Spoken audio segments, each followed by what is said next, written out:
$12 billion.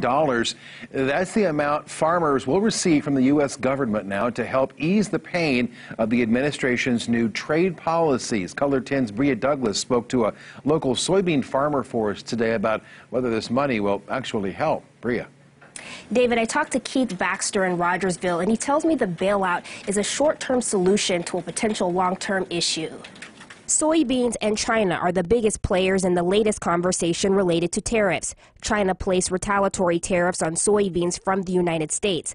Caught in the middle of the trade war are soybean farmers like Keith Baxter. So if a China consumer can buy said product cheaper from another nation than they can from the U.S., then obviously that's where they're going to look to buy.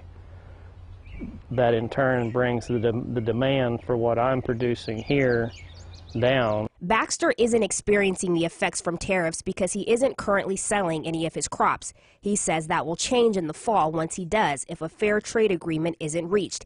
Meanwhile, many other farmers are suffering because of the tariffs, which is why President Trump approved $12 billion in emergency aid, something Baxter says isn't the best solution in the long run. We're appreciative that the president is mindful of the short-term impacts to American agriculture and the American farmer, and we're appreciative of the sentiment. However, there really is no real substitute for a genuine market to market my crop. We urge a speedy resolution to the trade negotiations, because that's where the real prosperity will be found. And according to the Washington Post, farmers will receive payments in September, but Baxter says he doesn't know how much he will receive.